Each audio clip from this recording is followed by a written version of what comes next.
Ayan po, ayan po mga kapatid, narito naman po ako at magbabalik upang tatalakayin ko kung paano ako gumagawa ng mga pangontra na ang gamit ko lang po ay pangkalmin po na pamproteksyon, pangkalahatan, pampaswerte, yan, pampaswerte, proteksyon sa kulam, barang, palipad hangin, tigal po, gayuma at mga kung ano-anong mga gawa ng black magic ay naandito na po. Kung ano ako maggawa para ipapakita ko sa aking mga manonood na hindi po ako mga scammer o kung ano-ano, dahil itatalakayin ko kung paano ako gumawa at mga pamamaraan ko. Yan. Unang-una po, bago naging ito mga kapatid, ay isinusulat ko po sa back to back. Yan. Sinusulat ko yan sa back to back na bond paper. Yan. Ang mga orasyon na pamproteksyon sa aking mga pasyente o sa nag-order ng aking mga gamit sa physical o spiritual. Alam niyo po kung bakit mga kapatid at mga orasyon ng aking orasyon ng aking mga ginagawa, puro orasyon at hindi puro amulet ang ibinibigay ko sa aking pasyente. Dahil ganito yan mga kapatid, ang ating mga pasyente po ay hindi po marunong magdasal ng mga Latin. Kaya po ang aking ginagawa ko lamang ay ang mga Latin na ito ay isinusulat, o minsan pag busy na talaga ako ay ipinupotocopy ko na lang at talagang yan ang aking pamamaraan.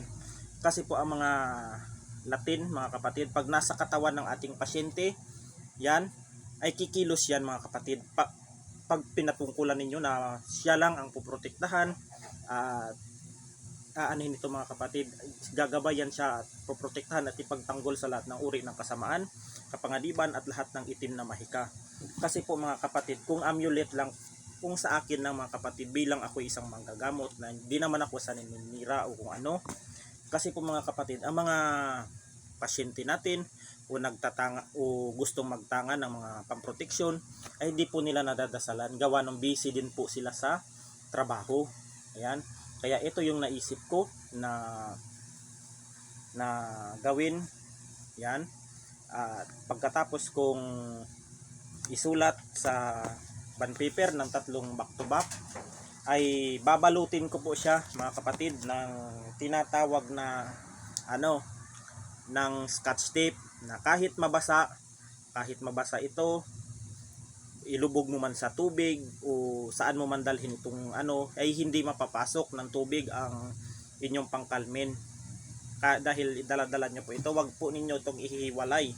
Kasi po marami pong nagsasabi kung pwede din po daw ito sa lamay, sa sementeryo, sa patay, sa kung saan-saan na mga bawal. Ayan po. Sa akin po mga kapatid, bilang ako isang manggagamot, kahit saan po ninyo idalhin ang aking panguntrang ito, mapalamay, sa patay, sa sementeryo, sa simbahan, yan, kahit saan ninyo dalhin ito ay pwedeng pwede, sapagkat ang banal na salita o ang orasyon ay hindi kayang patayin ni numan. Dahil po ang mga banal at orasyon ay mga sagradong salita yan na di kayang tibagin ng anumang uri ng kasamaan. Kaya pag may tangan kayo na ganito, na puro orasyon, at talaga pag kayo ay bibiktimahin o bibirahin, ay makakaramdam kayo ng kakaunti lang pero bumabalik doon sa gumawa at nagpagawa. Ayan po. Dahil po ang aking orasyon ay may panglunas.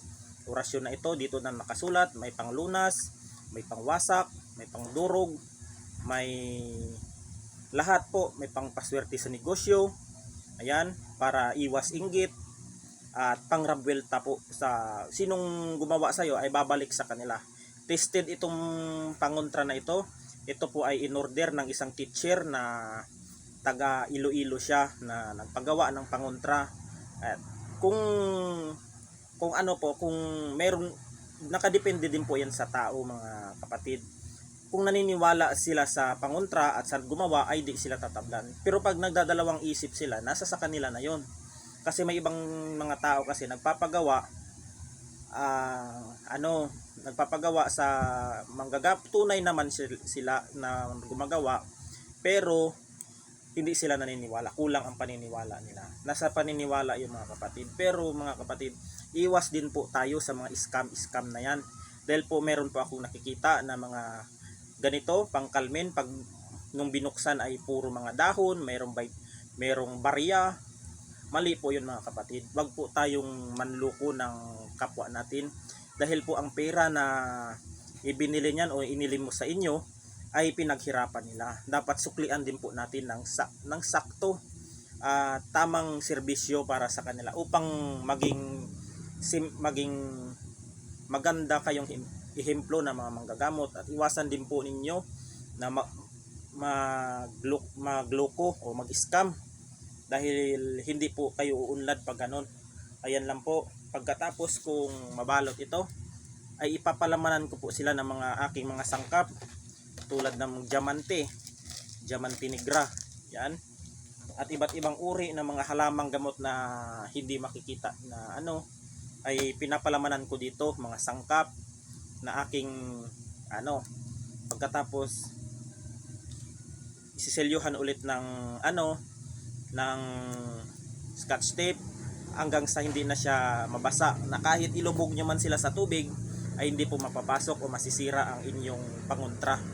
Ayan, wag po ninyong ihiwalay pag meron kayong pangontra, dahil ang pangontrang ito ay po proteksyon sa inyo, dahil ang lahat ng mga orasyon o mga banal na salita dito, pag nasa inyo ito o napatungkol sa inyo, ay kayo lang ang poprotektahan nito at wala nang iba. Sapagkat pag pinatungkol ko ang sa nag-order nito, tulad ng isang teacher na nag-order sa akin at naniniwala, ay pinatungkol ko ang kaniyang pangalan na sa oras ng kagipitan o siya ay anuhin ng mga itim na mahika o kung ano, ay lahat ng mga nakasulat dito na mga orasyon na mga banal na salita ay kusang kikilos upang siya idepensahan at ipaglaban sa lahat ng uri ng ng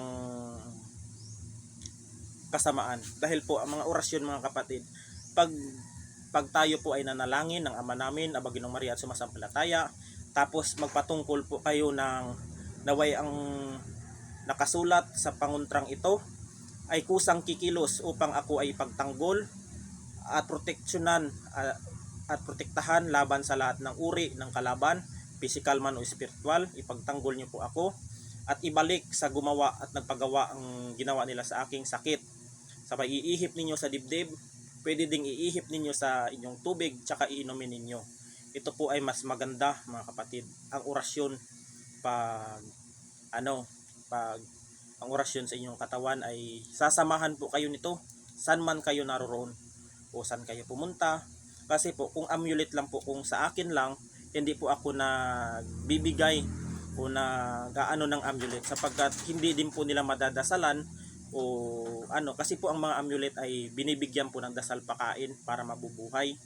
Yan, kaya yung mga ginawa ko lang ay ang mga orasyon na isinulat ko ay nilalagyan ko ng mga sangkap, at pagkatapos na maging ganito na at ipapatahi ko, ay kukonsagrahan ko, ipapatungkol ko sa nag-order nito na siya lang ang proteksyonan niyan at wala nang iba. Ayan. At naway may matutunan kayo. Yan lang po. Ito lang ang mga pamamaraan ko. Ayan, mga isinulat ko.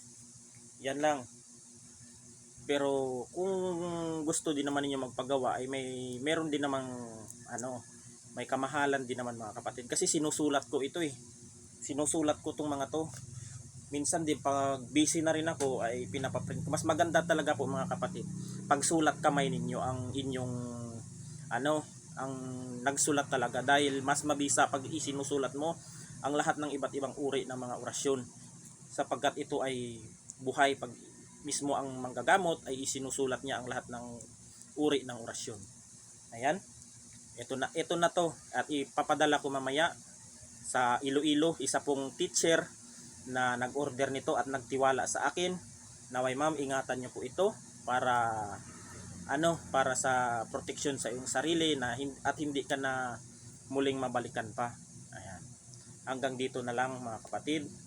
Yan, at ipapakita ko pala mga sangkap. Ito. Itong diamante. Yan. At iba't ibang uri ng mga halamang gamot na mahirap makita. Yan, mga pugad ng balinsasayaw.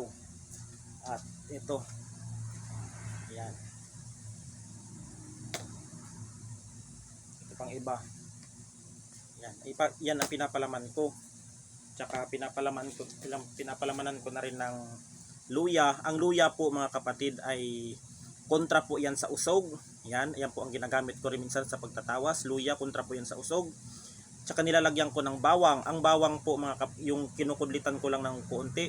Ang bawang po mga kapatid ay pangontra po yan sa aswang o sa mga negatibong enerhiya. Ang paminta naman po ng dahon ng laurel ay yan po ay pampaswerte. Nilalagay ko rin yan dito. Ayan. At yung buto niyan ng laurel ay maganda din yan sa sa